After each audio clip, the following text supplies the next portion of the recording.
કરવાની કે અમે ડિસેમ્બરમાં એક્ઝામ આપી જ દઈશું તો તમે પાસ થઈ જશો.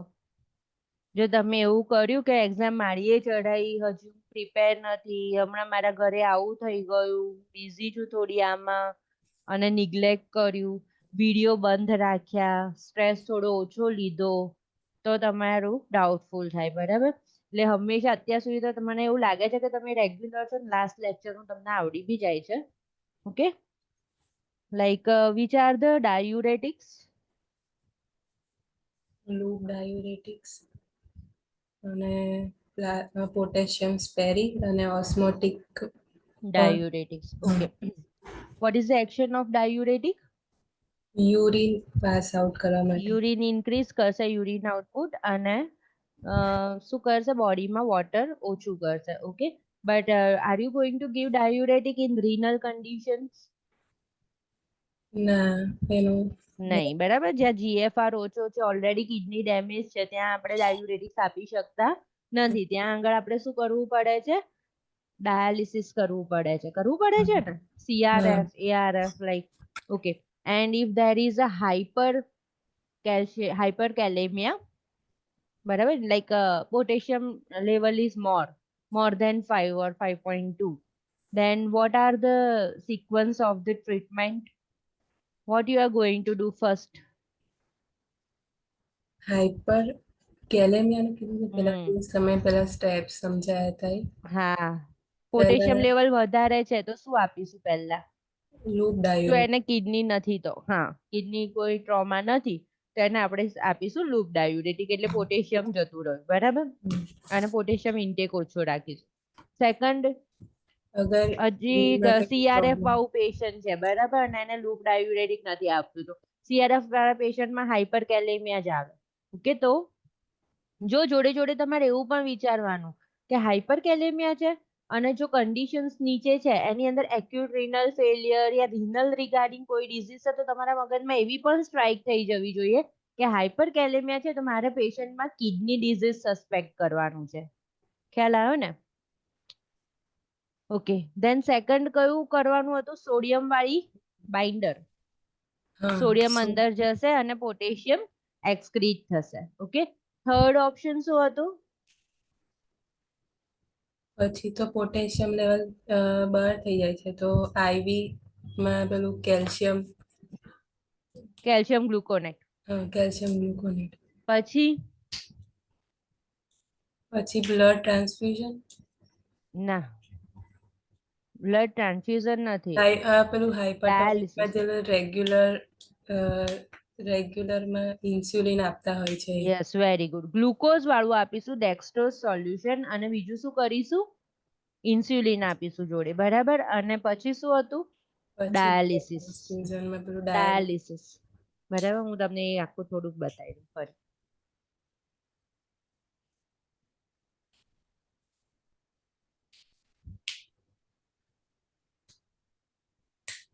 હાઇપરકેલેમિયા, જો સુડો હાઇપરકેલેમિયા નથી ને, that we need to keep it in our mind. Otherwise pseudo hyperkalemia હશે ને તમે પોટેશિયમને રિડ્યુસ કરાયા કરો છો, બરાબર, તો ઓટોમેટિકલી વોટરની અંદર પણ જો ઇમ્બેલેન્સ થશે તો ડાયરેક્ટ પેશન્ટ હાઇપોકેલેમિયામાં જતું રહેશે. તો we should also take care. જ્યારે આપણે આ બધી આપીએ ને હાઇપરકેલેમિયાની ટ્રીટમેન્ટ, ત્યારે એ પણ ધ્યાન રાખવાનું છે કે પેશન્ટ હાઇપોમાં ના જતું રહે. ઓકે, તો discontinue IV potassium restricted diet, prepare for the potassium excretion if the renal function test, એટલે ડાયુરેટિક્સ આપવાનું કહે છે. બરાબર? જો કિડની બરાબર કામ કરે છે તો જ લેસિક્સ આપવાની છે, યા તો ફ્રુસેમાઇડ આપવાની છે, ઓર થિયાઝાઇડ ડાયુરેટિક્સ. ઓકે, બરાબર. હવે ચલો, કિડની બરાબર કામ નથી કરતી, લેસિક્સ નથી આપી શકાય એવું, પોટેશિયમ બંધ કરી દીધું, ડાયટ રિસ્ટ્રિક્ટ કર્યું, પણ હજી પોટેશિયમ લેવલ હાઈ છે.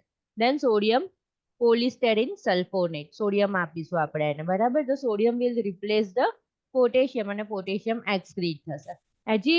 હજુ ના થયું, પોટેશિયમ હાઈ જ છે, then go for a dialysis if it is critically high, અને આ બધા મેઝર્સ કામ નથી કરતા તો હજી ચલો, આપણને ઓપ્શનમાં નથી આપેલું dialysis yeah anything else, but we can observe the calcium supplement, calcium gluconate or anything else regarding plus iron. Okay, તો શું કરીશું? કેલ્શિયમ આપવાનું છે. હજી એનાથી નથી મજા આવી રહી તો તમે એવું સજેશનમાં જો છો કે હાઇપરટોનિક સોલ્યુશન એટલે D5 D10, જેનાથી ગ્લુકોઝ તો મળે જ છે, જોડે જોડે શું આપવાનું કે છે? Regular insulin. રેગ્યુલર ઇન્સ્યુલિન આવે ને એટલે તમારા મગજમાં એવું જ આવવું જોઈએ કે પેશન્ટ કેવું હોય? Hospitalise, indoor. ઓકે, ક્યારેય રેગ્યુલર ઇન્સ્યુલિન આપણે ઘરે જે ઇન્જેક્શન લે છે કે આ મેડિસિન્સ લે છે ઓરલ તો એ બધામાં આવતું નથી. Then when the blood transfusion are prescribed, અને છેલ્લે છે ને એવું લખેલું છે કે બ્લડ ટ્રાન્સફ્યુઝન આપવાનું હોય ને તો ત્યારે ફ્રેશ બ્લડ જ આપવાનું છે. ઓકે, બ્લડ બેંકમાં રહેલું હોય ને ત્યાં આગળ હિમોલાઇસિસ થશે, સેલ ડિસ્ટ્રોય થશે, તો એના લીધે શું થશે? બીજું પોટેશિયમ રિલીઝ થશે, તો એ જે બ્લડ હોય ને સ્ટોર કરેલું એમાં ઓટોમેટિકલી પોટેશિયમ લેવલ હાઈ થઈ ગયેલું હશે, તો એવું આપવાનું નથી. ઓકે, સોલ્ટ સબસ્ટિટ્યુટ એટલે સિંધવ મીઠું છે એવું બધું કશું યુઝ કરવાનું નથી. Hyperkalemia, hypokalemia important, hypernatremia important, hyponatremia important. પણ જે રીતના સિક્વન્સ છે ને એ રીતે જ એની ઇમ્પોર્ટન્ટ વસ્તુઓ આવે છે. હવે હાઇપોકેલેમિયા છે ને તો એની અંદર ટીટાની છે, ચેવોસ્ટિક સાઇન છે, એ બધું ઇમ્પોર્ટન્ટ છે. Now we will see assessment and finding of the hypokalemia and hyperkalemia. Okay, હાઇપોકેલેમિયામાં શું થશે? ડિક્રીઝ હાર્ટ રેટ થશે. એટલા માટે છે ને આપણે કેલ્શિયમ ગ્લુકોનેટ આપીએ ને બહારથી, ખબર છે ઇમરજન્સી ટ્રોલીમાં કેલ્શિયમ ગ્લુકોનેટની એમ્પ્યુલ્સ હોય મોટી મોટી. ઇફ વી આર ગિવિંગ આઈવી તો એના માટે સ્પેશિયલ કન્ડિશન છે, નર્સિસ રિસ્પોન્સિબિલિટી છે કે હંમેશા કાર્ડિયાક મોનિટર ઓબ્ઝર્વ કર્યા કરવાનું, હાર્ટ રેટ ઓબ્ઝર્વ કરીને આપવાનું, અને બીજું વેરી સ્લોલી આપવાનું. Clear? Two nursing responsibility with calcium gluconate IV administration. જો કેમ? Because there is a decrease heart rate or otherwise increase heart rate if you are giving very fast. જો આમાં એવું લખ્યું છે કે increase heart rate in early phase bradycardia that can lead to cardiac arrest in late phase. બરાબર, patient expire થઈ જાય. બરાબર, હાઇપોટેન્શન થશે, diminished peripheral pulse થશે. હવે બીજું શું થશે? Respiratory not directly affect, however respiratory failure arrest can result from a decreased respiratory movement because of the muscles tetany and seizure. બરાબર, એવું કહે છે કે મસલ્સમાં શું આવે છે? સ્પાઝમ. ટીટાની એટલે લાઈક કન્વલ્ઝન્સ જેવું કે ને, આમ આમ કઈ થતું હોય લાઈક સ્પાઝમ આવે છે, તો એવું આપણા બોડીમાં અહીંયા દેખાશે, રેસ્પિરેટરી મસલ્સમાં દેખાશે નહીં, but there is a chance of respiratory failure. ન્યુરોમસ્ક્યુલરમાં શું થશે? તો એન્ઝાઇટી, ઇરિટેબલ સ્કેલેટલ મસલ્સ, જેની અંદર આવશે ટ્વીચીસ, ક્રેમ્પ્સ, ટીટાની. બરાબર, tetany is the significant and principal sign of the hypocalcemia. બરાબર, જ્યારે પણ ટીટાની વર્ડ આવે તો તમારા મગજમાં શું આવવું જોઈએ? હાઇપોકેલ્શિયમિયા. અને લાસ્ટ શું આવવું જોઈએ? પહેલા હાઇપોકેલ્શિયમિયા સસ્પેક્ટ કરો, હાઇપોકેલ્શિયમિયા નથી ધેન હાઇપોમેગ્નેશિયમિયા આવશે. ઓકે, પછી છે સીઝર છે, hyper active deep tendon reflex. જો અહીંયા કેવું છે? કેલ્શિયમ હાઇપોકેલ્શિયમિયા થાય ને એટલે ટીટાની તો આમ થઈ ગયું, તો કેવું છે? Hypo active deep tendon reflex, hyper active deep tendon reflex છે. જ્યારે હાઇપર કેલ્શિયમિયા થાય ત્યારે શું થઈ જાય? ઢીલા ઢાલા મસલ્સ થઈ જાય છે, ડિમિનિશ્ડ ઓર એબ્સન્ટ ડીપ ટેન્ડન રિફ્લેક્સ. આમાં મસલ્સ હાઇપર થાય અને આમાં મસલ્સ કેવા થઈ જાય? ઢીલા ઢાલા. ઓકે, ડિમિનિશ્ડ થઈ જાય. કઈ રીતે યાદ રાખશો તમે? ટીટાની ઉપરથી યાદ રાખશો. ટીટાની શેમાં થાય છે? હાઇપોકેલ્શિયમિયામાં થાય છે. તો ટીટાની થાય છે તો આ તો મસલ્સ કેવા થઈ ગયા? આમાં ધ્રુજે છે તો ઇરિટેબલ થઈ ગયા. બરાબર, તો ધેટ ઇઝ અ હાઇપર રિફ્લેક્સિયા છે. Paresthesia followed by the numbness that are affected lips, nose and ears in addition to the limbs. બરાબર, numbness ફીલ થાય, ખાલી ચડેલી ફીલ થાય. બરાબર, સેન્સેશન ફીલ ના થાય, પેરાસ્થેશિયા થઈ જાય. એટલા માટે તો કઈ કઈ જગ્યાએ મેઇન કહ્યું? Lip, nose and limbs. Then positive Trousseau sign and Chvostek sign, એને પણ અંડરલાઈન કરી દો ટીટાનીની જેમ. તેમાં હોય ટ્રોઝુ અને ચેવોસ્ટિક હાઇપોકેલ્શિયમિયામાં. બંનેના ફોટો જોઈ લઈએ. જો એ છે ચેવોસ્ટિક સાઇન છે, contraction of the facial muscles in response to the high tap over the facial nerve in front of the liver. જો કેવું થયું, આમ કર્યું, મારી સામું જોઈ લો, આમ કર્યું, ખ્યાલ આવ્યો? મારે હું નહીં હસું તો નહીં થતું, પણ એને એવું નહીં થાય, એના આમ કરશે તો કોન્ટ્રાક્શન થશે, ફોટામાં આવ્યું એવું, બરાબર? એ છે શું? ચેઓસ્ટિક. કઈ રીતે યાદ રાખશો? See cheek, see for cheek, બરાબર? તો યાદ રહેશે ને, facial tap. Okay, then another that is a Trousseau sign છે, is a carpal spasm. carpal muscles જે hand માં છે એની spasm થાય છે. Okay, induced. yes, બસ તમે જમવા જાઓ, અમે 2 વાગે જમીશું. પ્રકૃતિ મેડમ જવું તમે જમવા? ઓકે, શું થઈ જશે? અહીંયા બીપી નો કફ અહીંયા લગાવીશું તો મારા હાથનો મસલ્સ આખો આમ થઈ જશે, જો ફોટામાં બતાવું છું, ઇનવર્ડ રોટેશન થઈ જશે. Okay, so Trousseau sign is a carpal spasm induced by the inflating the BP cuff. BP નો પ્રેશર કફ ઇન્ફ્લેટ કરે ત્યારે above the systolic pressure for a few minutes. Okay, એટલે 130, 140, 150 એવું રાખીને મૂકીએ ને આપણે few minutes, પેશન્ટ નું આખું શું થવા લાગે? આમ થવા લાગે, આપેલી છે ફિગર, બરાબર? તો that is the Trousseau sign. So Trousseau and Chevostic sign is present in a hypocalcemia. Renal માં શું થશે? તો urinary output varies depending on the cause. GI ની અંદર શું થશે? આની અંદર urinal માં કઈ એવું આપણે નહીં રાખવાનું કઈ જરૂર, કારણ કે depending on the cause, disease condition પ્રમાણે કેલ્શિયમનું લેવલ ને એ બંને ચેન્જ થશે. જીઆઈ માં શું થશે? તો increase gastric motility, hyperactive bowel sound, cramping and diarrhoea, બરાબર? યાદ રાખવાનું, હાઇપોકેલ્શિયમિયા એટલે મસલ્સ કેવા થાય છે? ઇરિટેબલ, હાઇપર એક્ટિવ, તો શું થઈ જાય? ડાયરિયા થઈ જાય, કારણ કે જીઆઈ ના મસલ્સમાં શું થશે? Irritable, hyper active. પણ જો હાઇપર કેલ્શિયમિયા હોય તો ટીટાની તો થતું નથી હાઇપર કેલ્શિયમિયામાં, મસલ્સ તો બિચારા ઢીલા ઢાલા થઈ ગયા, ડિમિનિશ થઈ ગયા. તો પેરિસ્ટાલ્સિસમાં જીઆઈ ની મુવમેન્ટ કેવી થઈ ગઈ? ઢીલા ઢાલી, ડિમિનિશ થઈ ગઈ. તો ડાયરિયા થશે? ના. શું થશે? કોન્સ્ટિપેશન થશે. ત્યાં આગળ શું સબસ્ટન્સ આગળ જતું નથી, તો કોન્સ્ટિપેશન થશે. Abdominal ડિસ્ટેન્શન, abdominal pain. હવે કોન્સ્ટિપેશન થાય ને એટલે હંમેશા throughout the enclaves you need to remember, constipation હોય એટલે પેશન્ટ ખાઈ ના શકે, એને શું થાય? નોઝિયા થાય, વોમિટિંગ થાય, બરાબર? તો nausea vomiting will accompany with this. Cramping છે તો ડાયરિયામાં ક્રેમ્પિંગ આવે. Now laboratory finding, serum calcium level will be less than 9 mg/dl. Electrocardiographic changes post prolonged ST interval, prolonged QT interval will be there. Whereas in hypercalcemia માં શું થશે? 10.5 થી વધારે યા તો 11 થી વધારે હોય કેલ્શિયમ લેવલ, અને ECG માં shorten ST segment, widen T wave and heart block, બરાબર? હાર્ટ બ્લોક થઈ જશે. તમારે આ જે ECG ચેન્જીસ છે ને, ક્વેશ્ચન આન્સર્સ કરતા જશો ને પ્રેક્ટિસ, એમ પર્ટિક્યુલરલી યાદ રહેશે, અને જે ફાઇનલ એક્ઝામ હોય ત્યારે થોડુંક આપણે ફ્લુઇડ ઇલેક્ટ્રોલાઇટ જોઈને ECG નું ધ્યાન રાખી લેવાનું, બરાબર? અત્યારથી યાદ રાખજો, પણ બહુ મિક્સ થઈ જશે અત્યારે.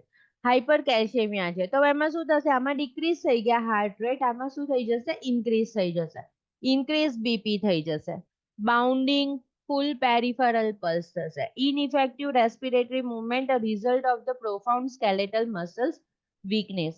આમાં મસલ્સ ઢીલા ઢાલા થઈ ગયા છે તો રેસ્પિરેટરી મુવમેન્ટ સરખી થતી નથી. જીઆઈ માં પણ મસલ્સની સારી મુવમેન્ટ થતી નથી. જો ડિસઓરિએન્ટેશન થઈ જાય છે, જેવું લો સોડિયમમાં થતું હતું ને, ડિસઓરિએન્ટેશન, કન્ફ્યુઝન હાઇપોનેટ્રેમિયામાં, સેમ અહીંયા હાઇપર કેલ્શિયમિયામાં થાય છે, લો સોડિયમ. લેથાર્જી, લેથાર્જી થઈ જશે, કોમા થશે, પ્રોફાઉન્ડ મસલ્સ વીકનેસ થશે, ડિમિનિશ્ડ and absent deep tendon reflex, બરાબર? આજે આપણે અહીંયા આગળ એલ્બો ઉપર જોઈએ છે, હેમર થી જોઈએ છે ને, ફિઝિકલ એક્ઝામિનેશનમાં આમ કરે તો ઓટોમેટિક આમ થાય, બરાબર? તો ધેટ વિલ બી ડિમિનિશ્ડ.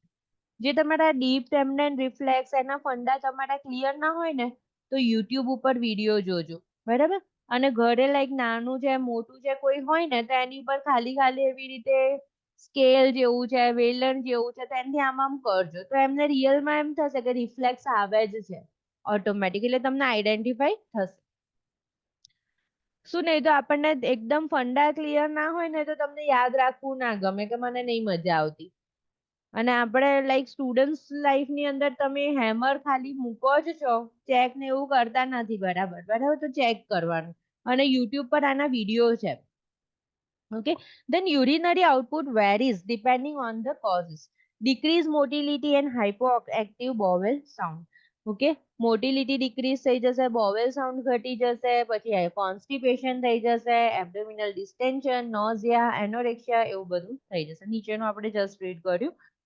અને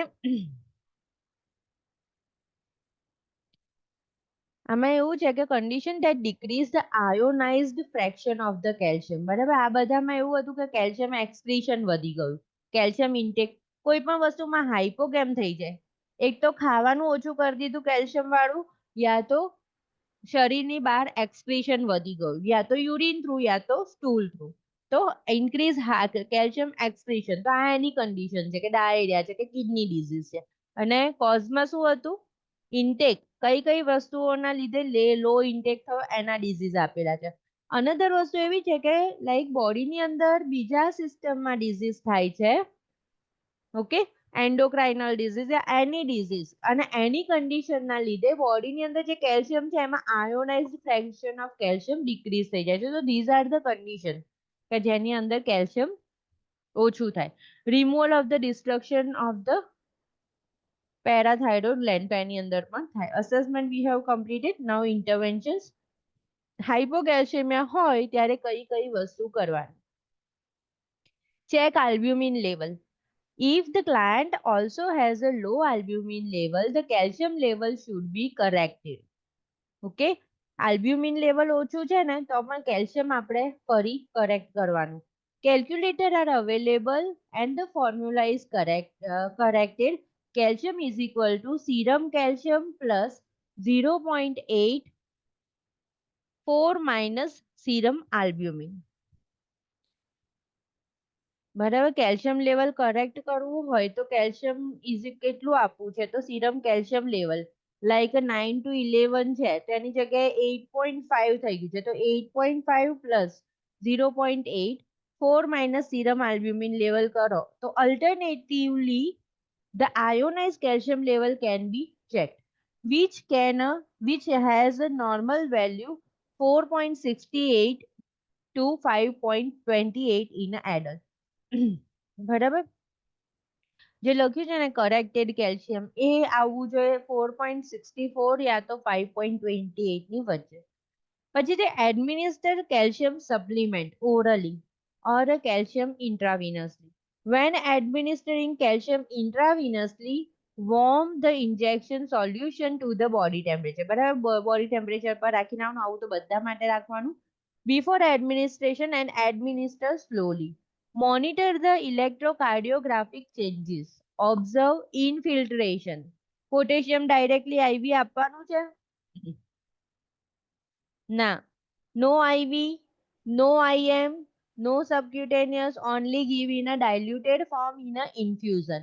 Okay, and check for the એની અંદર પણ phlebitis infiltration check કરવાનું, આની અંદર પણ infiltration check કરવાનું. Monitor for the hypercalcemia. Okay, કે કેલ્શિયમ આપતા આપતા પાછું પેશન્ટ હાઇપરકેલ્શિયમિયામાં ના જતું રહે. Administer medication that increase the calcium absorption. Okay, if there is any type of GI problem, અહીંયા આપણે કોઝિસમાં જોયું હતું માલ એબ્ઝોર્પ્શન સિન્ડ્રોમ, જોયું? લેક્ટોઝ ઇન્ટોલરન્સ, દૂધ લે છે પણ એને દૂધ લેવાતું નથી, તે બધા કોઈ પ્રોબ્લેમ છે. બરાબર, તો એને administer medication to increase the calcium absorption. Vitamin D છે. Aluminium hydroxide reduces the phosphorus level, causing a counter effect of increasing calcium level. બરાબર, હવે યાદ રાખવાનું, કેલ્શિયમ વધે તો ફોસ્ફરસ ડાઉન, ફોસ્ફરસ વધે તો કેલ્શિયમ ડાઉન. બરાબર, તો એલ્યુમિનિયમ હાઇડ્રોક્સાઇડ રિડ્યુસ કરશે ફોસ્ફરસ લેવલ, તેના લીધે કેલ્શિયમ લેવલ શું થશે? ફોસ્ફરસ ડાઉન ગયું તો કેલ્શિયમ શું થશે? અપ. બરાબર, કેલ્શિયમ અને મેગ્નેશિયમ સેમ વેમાં જાય, કેલ્શિયમ ઘટ્યું મેગ્નેશિયમ ઘટ્યું એવી રીતે, પણ કેલ્શિયમ અને ફોસ્ફરસ ઓપોઝિટ વેમાં જશે. બરાબર. તો હવે આપણને તો કેલ્શિયમ વધારવું છે, પણ હવે એ તો થતું નથી. તો હવે શું કરીશું આપણે? ફોસ્ફરસ ને યુરિન યા સ્ટૂલ થ્રુ બહાર નીકાળીશું. તો કઈ મેડિસિન આપવી સારી છે? તો એલ્યુમિનિયમ હાઇડ્રોક્સાઇડ. નથી એવો ક્વેશ્ચન પૂછાતો, પણ just keep in mind. Vitamin D aids the absorption of the calcium from the intestinal tract. Okay, vitamin D આપવાનું કે જેથી કેલ્શિયમનું એબ્ઝોર્પ્શન થાય.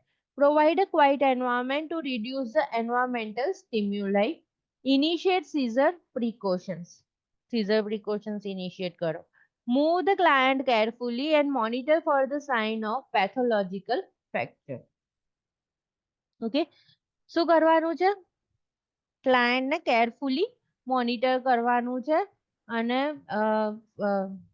શિફ્ટિંગ વખતે પેથોલોજીકલ ફ્રેક્ચર ના થઈ જાય એનું ધ્યાન રાખવાનું છે. 7 પોઈન્ટ ઉપર ઘણા બધા ક્વેશ્ચન આવે. સિમ્પલ સ્ટેટમેન્ટ છે, but you need to remember. બરાબર, એને ટ્વિસ્ટ કરીને પણ પૂછે કે પેથોલોજીકલ ફ્રેક્ચર શેમાં થાય? તો લો કેલ્શિયમ લેવલ, લો વિટામિન ડી લેવલ છે, શું ધ્યાન રાખીશું? તો કઈ નર્સ છે, કયું કામ કરવું, કઈ રીતે લઈ જવું, તે બધામાં તમારે ધ્યાન રાખવાનું. Keep 10% calcium gluconate available for a treatment of the acute calcium deficit.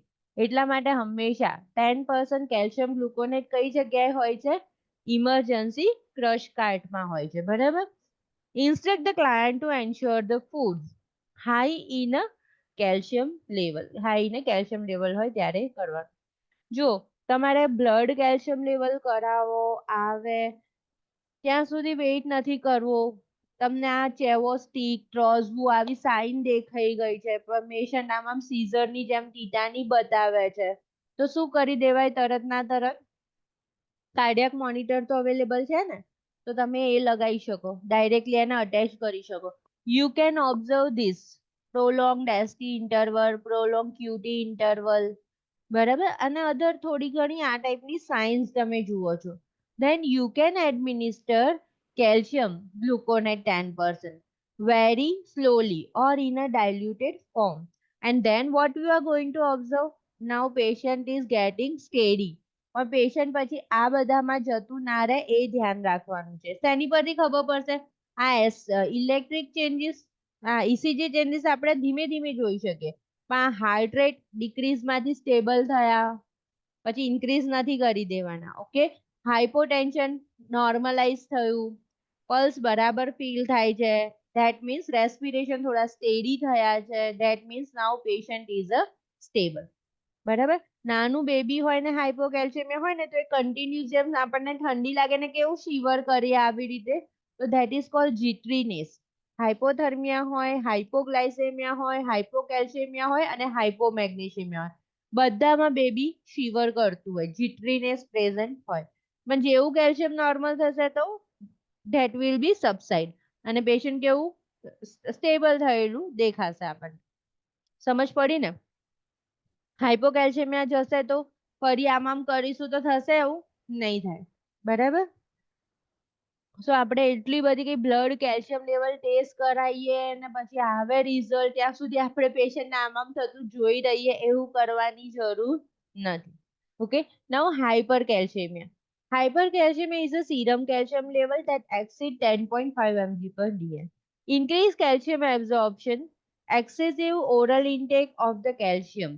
હવે જો હાઇપર કેલ્શિયમિયા ક્યારે થાય? તો આપણે ઓરલી વધારે લઈએ છીએ અને એનું એક્સક્રીશન કેવું છે? ઓછું થાય છે. બરાબર, બોડીમાંથી કેલ્શિયમ બહાર જતું નથી ને આપણે લે કરીએ છીએ ત્યારે. તો ક્યારે થાય? તો ઇન્ક્રીઝ કેલ્શિયમ એબ્ઝોર્પ્શન થઈ ગયું, તો excessive oral intake of calcium. Over conscious લોકો હોય, ટેબ્લેટ લીધા કરતા હોય કેલ્શિયમની, બરાબર, continuous. Excessive oral intake of vitamin D. Okay, પછી જે ડિક્રીઝ કેલ્શિયમ એક્સક્રીશન, તો તેવું ક્યારે થશે? ઓફકોર્સ બધા જ મિનરલ્સ ક્યારે ઓછા વધારે થઈ જાય? જ્યારે કિડની કામ કરતી બંધ થઈ જાય ત્યારે. કિડની ડિઝીઝ થાય તો બધાનું એક્સક્રીશન થવાનું બંધ થઈ જાય. જેવી હું તમને સ્ટોરીઝ કહું છું ને એવી રીતે તમે પણ જ્યારે એકલા વાંચવા બેસો ને ત્યારે એવું થોડું વિચારવાનું કે કેમ કિડની ડિઝીઝમાં ડિક્રીઝ ઓછું થઈ ગયું કેલ્શિયમ. ઓકે, ડિક્રીઝ એક્સક્રીશન થઈ ગયું તો સોરી કિડની ડિઝીઝ થઈ ગયું તો કેલ્શિયમનું એક્સક્રીશન કેમ ઓછું થઈ ગયું? બરાબર, કારણ કે GFR એનો ઘટી ગયો તો બ્લડ કેલ્શિયમ લેવલ ઇન્ક્રીઝ. પછી use of the thiazide diuretics, બરાબર, તો ત્યારે પણ ઓછું થઈ જશે કેલ્શિયમનું excretion. Increase bone resorption of the calcium, બરાબર, બોનનું રિઝોર્પ્શન ઓછું ઇન્ક્રીઝ થઈ જશે. ત્યારે ક્યારે? તો હાઇપર પેરાથાઇરોઇડિઝમમાં થઈ જશે અને હાઇપર થાઇરોઇડિઝમમાં થઈ જશે. બોન રિઝોર્પ્શન મતલબ વિશ્રુતિ,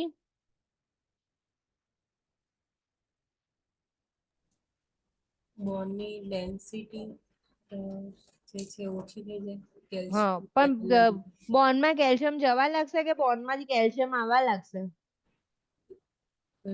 જશે. બોન્ડમાંથી કેલ્શિયમ નીકળી જશે, બહાર નીકળશે. ઓકે, બોન એબ્ઝોર્પ્શન નહીં લખેલું, બોન શું છે? રિઝોર્પ્શન છે. ઓકે, શું થાય છે? બોનમાંથી કેલ્શિયમ રિલીઝ થયા કરે છે. કઈ કન્ડિશન્સમાં થાય? Hyperthyroidism, hyperparathyroidism. ખાસ અંડરલાઈન કરી દેજો. એન્ડોક્રાઇન ડિસીઝીસ લર્ન કરશું ત્યારે પણ આ સેમ વસ્તુ જ આયા કરશે. આ બંને ગ્લેન્ડ સ્ટિમ્યુલેટેડ હોય ને, હાઇપર કેલ્શિયમિયા હોય ને, એટલે આપણે સસ્પેક્ટ જ કરવાનું કે હાઇપર થાઇરોઇડિઝમ હોય, હાઇપર પેરાથાઇરોઇડિઝમ હોય. ખાસ વધારે સસ્પેક્ટ એ કરવાનું હાઇપર પેરાથાઇરોઇડિઝમ, હાઇપર કેલ્શિયમિયા હોય ત્યારે, બરાબર. અને હાઇપો પેરાથાઇરોઇડિઝમ શેમાં હશે? હાઇપો કેલ્શિયમિયામાં હશે.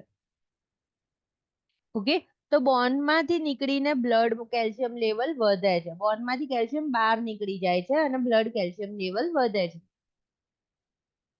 હવે જો આપણે સેમ વસ્તુ ડિસ્કસ કરી હતી મેલિગ્નન્સીમાં, બોન કેન્સરમાં પણ જોયું હતું કે હાઇપર કેલ્શિયમિયા થઈ જતું હતું, ઇમોબિલિટી થઈ જશે, બરાબર. હિમો કોન્સન્ટ્રેશન, ડિહાઇડ્રેશન. હવે ત્રીજું કયું રીઝન છે? બોન રિગાર્ડિંગ તો કમ્પ્લીટ થઈ ગયું. હવે એવું કહે છે કે હિમો કોન્સન્ટ્રેશન, કેલ્શિયમ વધી જાય એવું ક્યારે થાય? કે હિમોમાં કેલ્શિયમ લેવલ, બ્લડની અંદર કેલ્શિયમ લેવલ વધી ગયું તો ડિહાઇડ્રેશનમાં, બરાબર. શું થયું છે? ઓનલી વોટર લોસ, બરાબર. સોલ્વન્ટ લોસ થઈ ગયું અને સોલ્યુટ રહી ગયું, બરાબર. કેલ્શિયમ, પોટેશિયમ, સોડિયમ બધું રહી ગયું અને વોટર લોસ થઈ ગયું. ત્યારે થાય. Use of lithium, lithium toxicity, lithium sodium સાથેનું છે, તો અહીંયા lithium is also important. And adrenal insufficiency છે, બરાબર. તો આ ત્રણ કન્ડિશન છે જ્યારે હાઇપર કેલ્શિયમિયા થાય. Assessment we have already checked. Intervention. A client with a calcium imbalance is at a risk for a pathological fracture. શેમાં? Hypocalcemiaમાં, બરાબર. Move the client carefully and slowly. Assist the client with ambulation. બરાબર. મેં તમને એ 7th નંબરનો point આવ્યો તો ત્યારે જ આ વસ્તુ કહી દીધી હતી. આમાંથી અલગ અલગ ટ્વિસ્ટ કરીને પણ ક્વેશ્ચન પૂછે તો તમે એ વખતે રિયલમાં કન્ફ્યુઝ થઈ જાવ મારા આમાં 4માંથી કયો ઓપ્શન સિલેક્ટ કરવો. લાગે એકદમ સિમ્પલ સ્ટેટમેન્ટ. Okay,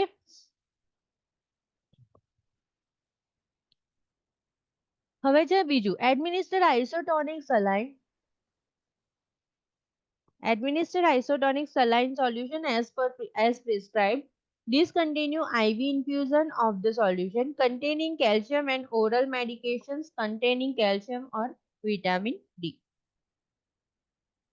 Okay. કેવા સોલ્યુશન્સ આપવાના છે?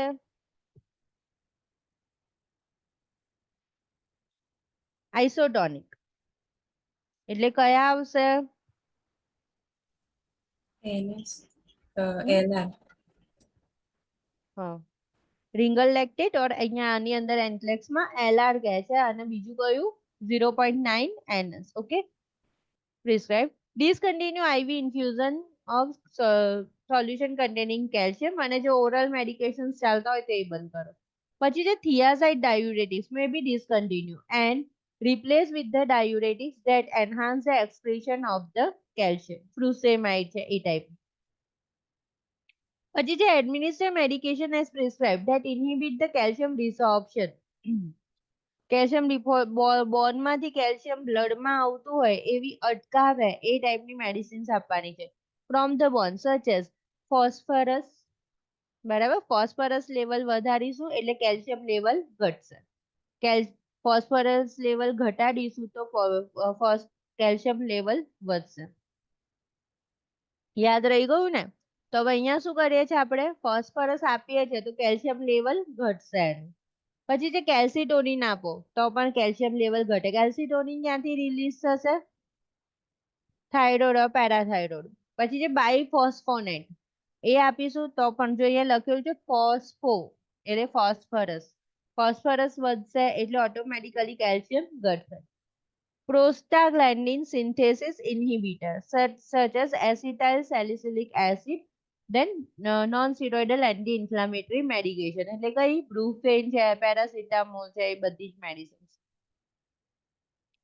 Prepare the client with severe hypercalcemia for a dialysis if medication fail to reduce the serum calcium level. Move the client carefully and monitor for the signs of pathological fracture. Monitor for the flank or abdominal pain and strain the urine to check the presence of the urinary stone. જ્યારે પણ હાઇપરકેલ્શિયમિયા થાય ત્યારે શેની possibility હોય? Urinary સ્ટોનની. એટલા માટે એવું કહે છે કે યુરિનને ગાળો, બરાબર? તો એમાં આપણને ક્રિસ્ટલ્સ આઈડેન્ટિફાઈ થાય. ખાસ કરીને જે રિનલ સ્ટોન વાળી કન્ડિશન છે ને એની અંદર આ ઇન્ટરવેન્શન આવતું હોય છે. તે strain the urine. Pathological fracture થી બચાવો અને વધારે હાઇપર કેલ્શિયમ હોય તો ડાયાલિસિસ કરો. નાઉ હાઇપોમેગ્નેશિયમિયા. The normal magnesium level that is 1.8 to 2.6 milli equivalent per liter. આ બધું હવે નોર્મલ વેલ્યુ યાદ રાખવાની જરૂર નથી. નાના એટલા બધા ક્વેશ્ચન્સ આવતા નથી. પણ we need to learn. Now description. Hypomagnesemia is a serum magnesium level lower than 1.8 milli equivalent per liter. Causes શું છે? તો insufficient magnesium intake છે, increased magnesium excretion છે, intracellular movement of the magnesium છે, hyperglycemia, insulin administration and sepsis. હવે insufficient magnesium intake હોય, magnesium લેતા નથી, એવું ક્યારે ક્યારે થાય? તો માલ ન્યુટ્રિશન. પછી તમે એવું બી લખી શકો માલ એબ્ઝોર્પ્શન સિન્ડ્રોમ. આ છે જ, ચલો થર્ડ નંબર.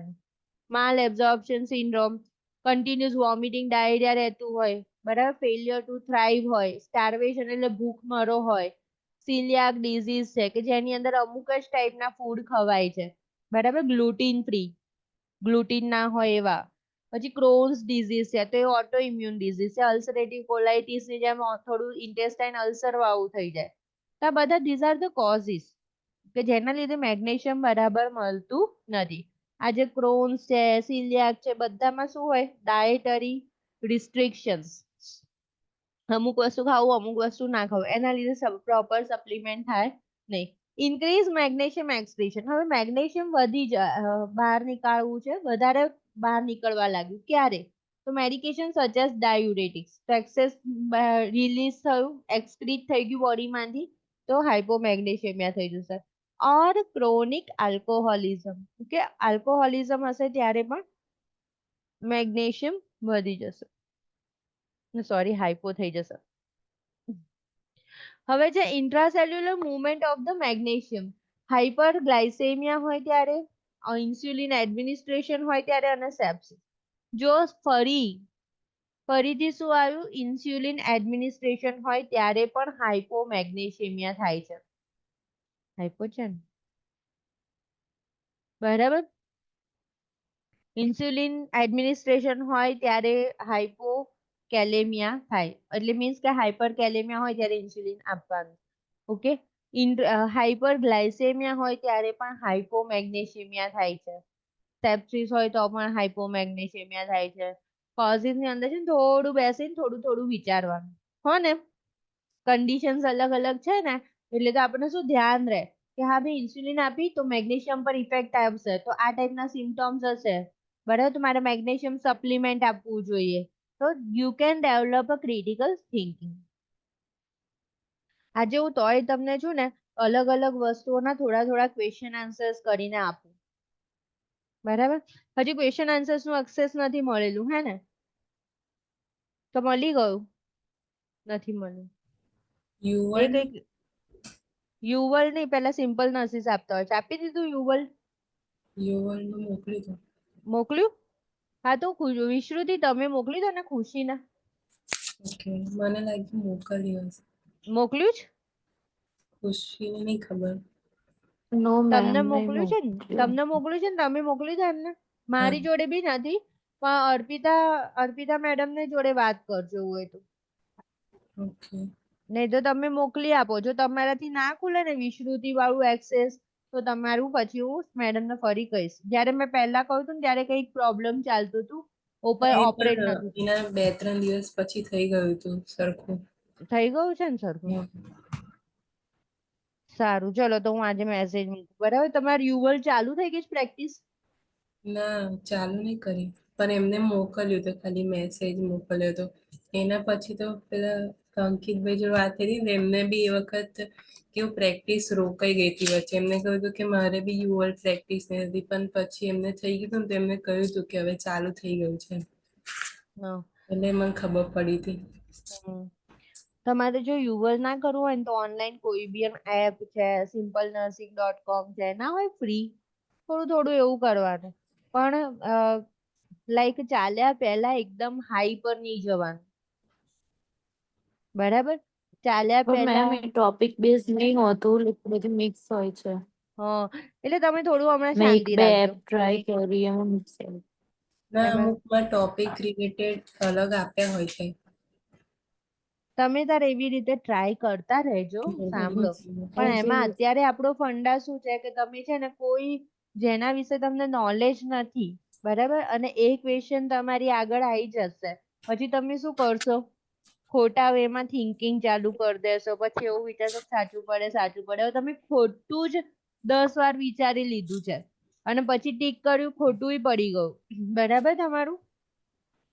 એના પછી તમે 10 વાર સારો કોન્સેપ્ટ નાખવાનો ટ્રાય કરશો ને મગજમાં, તો પણ જ્યારે ફરીથી પાછું એના એ વસ્તુ દેખાશે ને તો તમે જે ખોટું 10 વાર વિચાર્યું હતું ને, જે ટીક કરતા પહેલા તમને એવું થતું હશે કે હવે આવશે કે આવશે આવશે કે આવશે, તો એમાં તમારું એ જે વિચારેલું હશે ને એ તમને ઓવરલેપ થશે કે મેં એ વખતે તો આ જ ટીક કર્યું હતું, પછી મારું સાચું પડ્યું હતું ખોટું, એ પછી તમે ભૂલી ગયા હશો.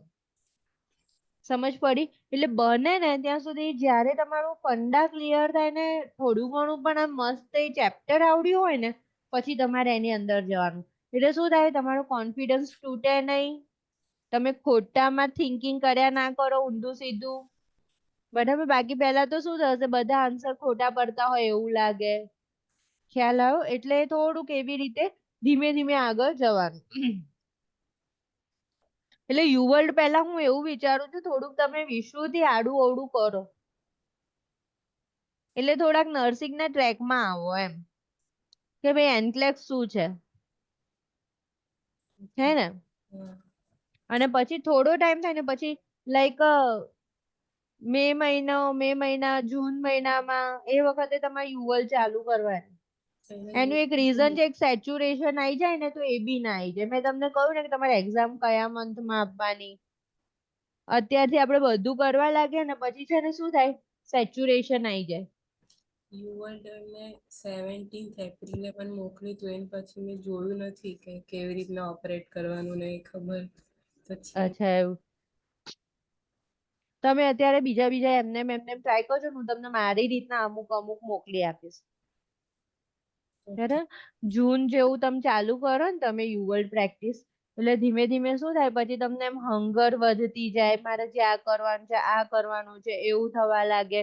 તો જૂન થી જુલાઈ ઓગસ્ટ સુધી તમે બધા પેલા જે સિસ્ટમ વાઇઝ કર્યા કરો, બરાબર.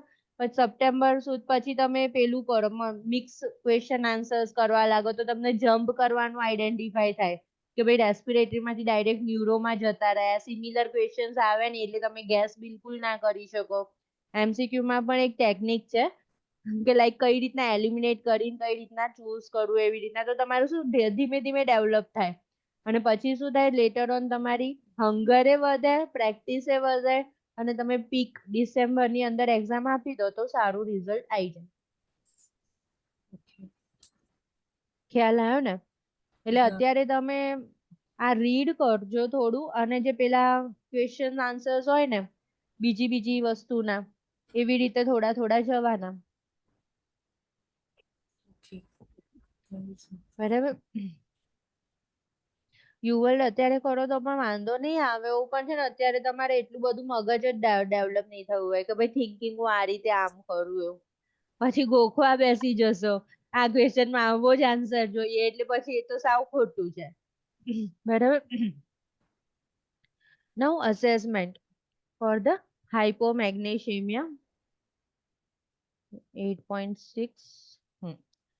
Now assessment findings of the આપણું ફંડામેન્ટલ વાળું યુનિટ પતે ને પછી થોડું થોડું યુવલ ચાલુ કર, એમાં અસેસમેન્ટ ને એવું ઘણું બધું આવી જશે.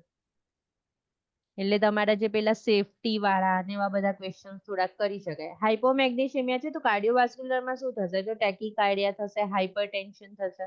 રેસ્પિરેટરીમાં શું થશે? તો શેલો રેસ્પિરેશન થશે. ન્યુરોમસ્ક્યુલરમાં શું થશે? હાઇપર રિફ્લેક્સિયા. જોયું મેં તમને કહ્યું હતું. હાઇપોકેલ્શિયમિયામાં પણ શું થાય? ટીટાની હાઇપોરિફ્લેક્સિયા થઈ જાય, હાઇપર રિફ્લેક્સિયા થઈ જાય, એટલે મીન્સ મસલ્સ વધારે ધ્રુજવા લાગે. બરાબર, ટીટાની થાય ને એવી રીતે છે. અને સેમ હાઇપોમેગ્નેશિયમિયા પણ શું થાય છે? હાઇપર રિફ્લેક્સિયા થઈ જાય છે. અને સામે જુઓ, હાઇપર કેલ્શિયમિયામાં શું થઈ જાય? ડિમિનિશ્ડ મસલ્સ ટોન. અને હાઇપર મેગ્નેશિયમમાં પણ શું થઈ જાય છે? ડિમિનિશ્ડ મસલ્સ ટોન. બરાબર, સિમિલર જાય છે ને કેલ્શિયમ અને મેગ્નેશિયમ, બંનેના સિમ્પટોમ સિમિલર જશે. ઓકે, જો આની અંદર પણ શું છે? ટ્વિચીસ. હાઇપોમેગ્નેશિયમિયા થઈ જાય તો પેલાની જેમ જ ટ્વિચીસ થાય, પેરેસ્થેસિયા થાય, પોઝિટિવ ટ્રોઝુ સાઇન અને ચેવોસિક. ચેવોસિક એટલે શું હતું?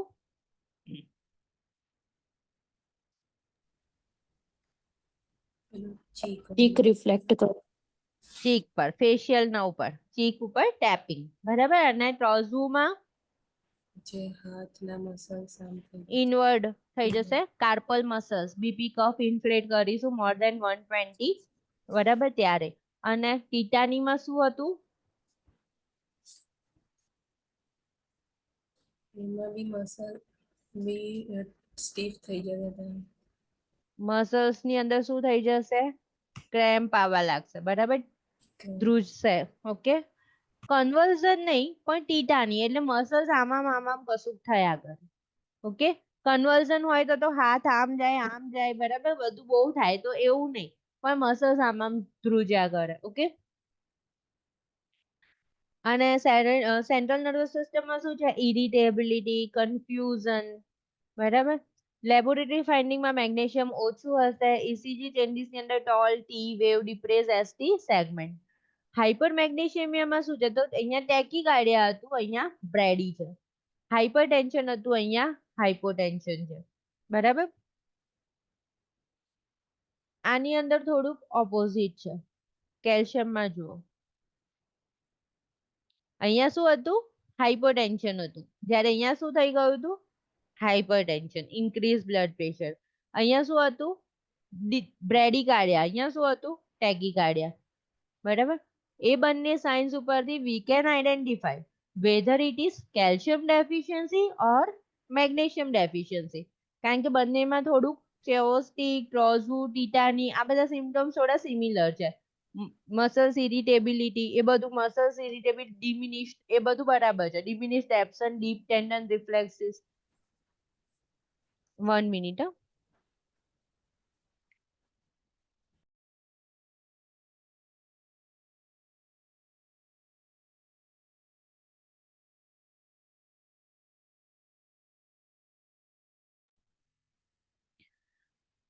હાઇપરમેગ્નેશિયમિયા છે તો એની અંદર hypotension, respiratory insufficiency, diminished absence, deep tendon reflex, skeletal muscles weakness, drowsiness થઈ જશે, લેથાર્જી થઈ જશે, કોમા થઈ જશે. બરાબર, એમાં અને આની અંદર સેમ કે ભાઈ 2.6 થી વધારે થઈ ગયું છે. ઇલેક્ટ્રોકાર્ડિયોગ્રાફિક ચેન્જીસ તો પ્રોલોંગ્ડ પીઆર ઇન્ટરવલ, વાઇડન ક્યુઆરએસ કોમ્પ્લેક્સ.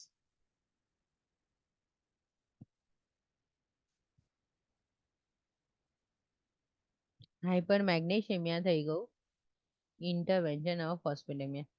હવે જ્યારે હાઇપર મેગ્નેશિયમિયા થઈ જાય ત્યારે શું કરવું? તો first important, calcium gluconate is the antidote of the magnesium overdose.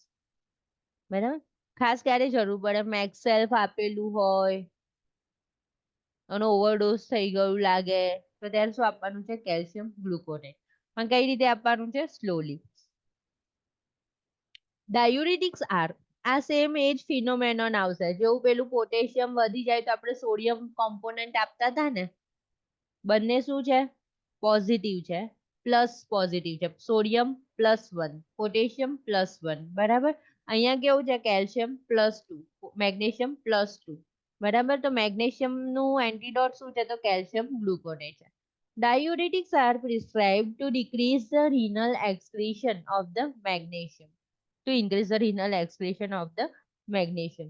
Intravenous administration of the calcium chloride or a calcium gluconate may be prescribed to reverse the effect of the magnesium on the cardiac muscles. Both are affecting the cardiac muscles and myocardial contractibility. Myocardium નું contraction પર એ effect કરે છે.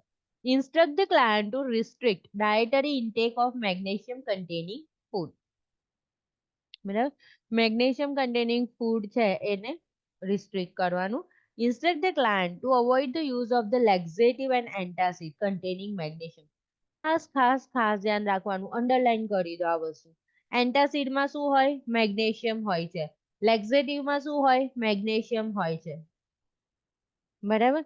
હવે એવું કોઈ question દેખાય કે hyper મેગ્નેશિયમિયા છે, તમે એવું આઈડેન્ટિફાઈ કરી શકો છો, તો તમે એને કે કોન્સ્ટિપેશન છે તો તમે લેક્ઝેટિવ નું કે એવું કશું કરશો, એન્ટાસિડ નું એવું નહીં. ઓકે, સિચ્યુએશન એવી બનતી હોય કે જ્યાં આગળ પેશન્ટને શું છે? હાઇપર મેગ્નેશિયમિયા છે, જોડે જોડે તમારે લેક્ઝેટિવ ને એન્ટાસિડ આપવાની જરૂર છે, તો આ એ આપવાનું નથી. હવે આપણે ફોસ્ફરસ પર જઈએ છીએ, જેના તો બિલકુલ ક્વેશ્ચન આવતા જ નથી, but we need to learn. The normal phosphorus level 3 to 4.5 mg/dl છે.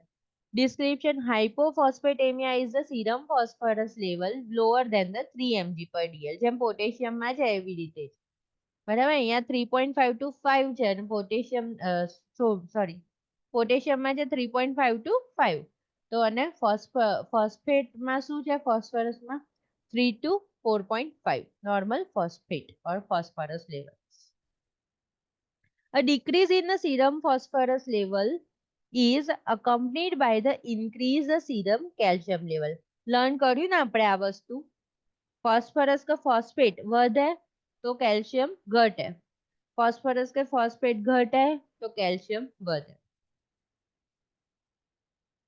હવે કોઝિસ કે ક્યારે ફોસ્ફરસ ઇનબેલેન્સ થાય છે, તો પહેલા છે તો ઇનસફિશિયન્ટ ફોસ્ફરસ ઇન્ટેક. અગેન આની અંદર આવશે માલ એબ્ઝોર્પ્શન સિન્ડ્રોમ, માલ ન્યુટ્રિશન, સ્ટાર્વેશન, ફેલિયર ટુ થ્રાઇવ, બરાબર, જેને ફૂડ નથી મળતું. પછી છે ઇન્ક્રીઝ ફોસ્ફરસ એક્સક્રીશન. હવે ફોસ્ફરસ બોડીની બહાર કઈ કઈ કન્ડિશનમાં જાય? જેવું પેલામાં હતું હાઇપર પેરાથાઇરોઇડિઝમ, કેલ્શિયમમાં પણ એવું જ હતું ને, બરાબર. હાઇપર પેરાથાઇરોઇડિઝમ હોય ત્યારે હાઇપર કેલ્શિયમિયા હોય, હાઇપો પેરાથાઇરોઇડિઝમ હોય ત્યારે હાઇપો કેલ્શિયમિયા હોય, બરાબર. હવે બીજી વસ્તુ ધ્યાન રાખ, કેમ એમાં આમાં થોડુંક ઓપોઝિટ જાય છે? કારણ કે કેલ્શિયમ અને ફોસ્ફરસ ઓપોઝિટ જાય છે એટલા માટે. બોલી એમાં ખબર પડી? ફરી બોલું.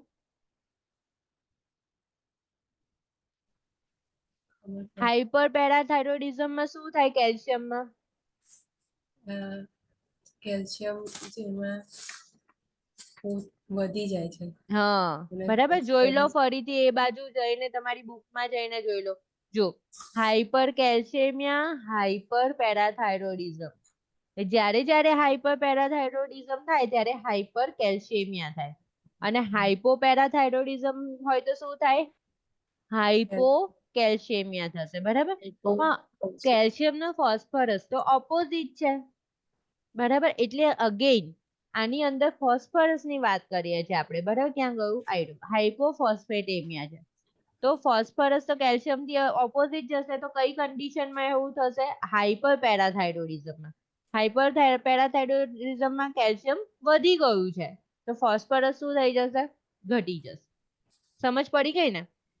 કેલ્શિયમ વધી ગયું છે એટલે હાઇપોફોસ્ફેટેમિયા થઈ જશે. દેન મેલિગ્નન્સી, બોન મેલિગ્નન્સી છે, પેરાથાઇરોઇડ ગ્લેન્ડ મેલિગ્નન્સી છે, એવી મેલિગ્નન્સી કે જે કેલ્શિયમ લેવલ બોડીની અંદર વધારી દે છે, ત્યારે પણ હાઇપોફોસ્ફેટેમિયા થશે. Use of the magnesium based or albumin hydroxide based antacid. હવે કેલ્શિયમ અને મેગ્નેશિયમ સિમિલર જાય છે, બરાબર? તો કેલ્શિયમ નથી વધી રહ્યું, પણ શું વધી રહ્યું છે? મેગ્નેશિયમ વધી રહ્યું છે. ત્યારે પણ શું થશે? હાઇપોફોસ્ફેટેમિયા થશે. હવે એક્સક્રીશનમાં પ્રોબ્લેમ નથી, ઇન્ટેકમાં પ્રોબ્લેમ નથી, પણ કંઈક એવું થયું કે જેના લીધે હાઇપોફોસ્ફેટેમિયા થયું. તો ક્યારે થાય? તો ઇન્ટ્રાસેલ્યુલર શિફ્ટ, ઇન્ટ્રાસેલ્યુલર અને એક્સ્ટ્રાસેલ્યુલર એ બંનેમાં થોડાક ચેન્જીસ શિફ્ટ થઈ ગયા. તો ક્યારે થાય? તો હાઇપરગ્લાયસેમિયામાં. અગેન આવ્યું ને, hyperglycaemia, insulin, these all affecting our ions. અને બીજું શું છે? રેસ્પિરેટરી આલ્કલોસિસ, જેની અંદર હાઇપોફોસ્ફેટેમિયા થાય. Important thing, an individual with mild hypophosphatemia may not experience the symptoms. બરાબર? જ્યાં સુધી mild છે ત્યાં સુધી એને કોઈ એવા symptoms આવતા નથી. Symptoms may not appear until the phosphate level drops very low. બરાબર? 3 તો છે, એનાથી very low ના થાય ત્યાં સુધી કોઈ symptoms એવા જોવા મળતા નથી. Now intervention. Discontinue medication that contribute to hypophosphatemia. બરાબર? કે જે હાઇપોફોસ્ફેટેમિયા કરતી હોય, વધારે કેલ્શિયમ સપ્લિમેન્ટ હોય તો હાઇપોફોસ્ફેટેમિયા થઈ જશે. Administer phosphorus orally along with the vitamin D. કારણ કે આપણે વિટામિન ડી તો આપીએ છીએ, એના બીજા પણ ઘણા બધા ફંક્શન છે, પણ વિટામિન ડી ની સાથે શું થાય છે? કેલ્શિયમ એબ્ઝોર્પ્શન થઈ જાય છે. બરાબર? તો કેલ્શિયમ એબ્ઝોર્પ્શન વધે તો ફોસ્ફરસ ઘટી જશે. તો વિટામિન ડી ની સાથે શું આપવાનું? ફોસ્ફરસ પણ આપવાનું. બોલ, એમાં સમજ પડી ને? ખ્યાલ આવ્યો? વિટામિન ડી થી શેનું એબ્ઝોર્પ્શન વધી જાય? ખુશી? મેમ લાસ્ટ પોઈન્ટ ના ખબર પડી મને. વિટામિન ડી આપીએ એટલે કયા આયન નું એબ્ઝોર્પ્શન વધે? કેલ્શિયમ કે ફોસ્ફરસ? કેલ્શિયમ નું વધે. બરાબર? નોર્મલી વિટામિન ડી આપો એટલે કેલ્શિયમ નું એબ્ઝોર્પ્શન વધે, અને વિટામિન સી આપો એટલે આયર્ન નું એબ્ઝોર્પ્શન વધે. ક્લિયર ને? બે જ વિટામિન્સ યાદ રાખવાના છે. આયર્ન એબ્ઝોર્પ્શન માટે વિટામિન સી. બરાબર? મેથીના થેપલા દહીં જોડે ખાવાના. બરાબર? ચા જોડે નહીં. ચા કેફિનેટેડ વસ્તુઓમાં એબ્ઝોર્પ્શન થશે નહીં. ઓકે? અને વિટામિન ડી જો કેલ્શિયમ જોડે શું લેવાનું છે? Vitamin D. એટલે એમ કહે છે કે કેલ્શિયમ લેવલ વધારે તો જોડે જોડે ફોસ્ફરસ પણ ઓરલી આપો. Prepare to administer phosphorus intravenously when serum phosphorus level fall below 1 mg per dl. Okay? બહુ વેરી લો થઈ ગયું, સિમ્ટમ્સ તો દેખાતા નથી, પણ 1 mg dl થી પણ લો થઈ ગયું, તો તમારે IV આપવાનું. When the client experiences critical clinical manifestation, administer phosphorus slow because the risk associated with the hyperphosphatemia. આપતા આપતા સ્લો આપો, નહીં તો હાઇપરફોસ્ફેટેમિયા થઈ જશે. Assess the renal system before administering phosphorus. કારણ કે પાછું એક્સક્રીશન પણ જોવું પડે. Move the client carefully and monitor for the sign of pathological fracture. Okay? Calcium phosphorus એકબીજા સાથે કનેક્ટેડ છે, તો check for that. Instruct the client to increase the intake of phosphorus containing food while decreasing the intake of calcium containing food. A decrease in the serum phosphorus level is accompanied by an increase in the serum calcium level, and an increase in serum phosphorus level is accompanied by a decrease in the serum calcium level. This is called a reciprocal relationship. એટલે opposite relationship. એક વધ્યું તો બીજું ઘટ્યું, બીજું વધ્યું તો પહેલું ઘટ્યું. ક્લિયર? બરાબર? રેકોર્ડિંગ લેક્ચર સાંભળો છો તો કેવું લાગે છે? સમજ પડે છે એમાં? પડે ને? યસ ખુશી મેમ. પડી હતી ને? હા મેમ. તમે આના લેક્ચર ફરી લિસન કરી દેજો અને 1-2 વાર રીડ કરી લેજો. શું વધે તો શું ઘટે તરત મગજમાં હાઇલાઇટ થઈ જવું જોઈએ. બરાબર ને? એટલે શું પાછળથી તમને બહુ જ કામમાં આવશે, કન્ડિશન્સ જ્યારે લર્ન કરશો ત્યારે. ઓકે? ચલો તો બરાબર, બાય. Bye ma'am.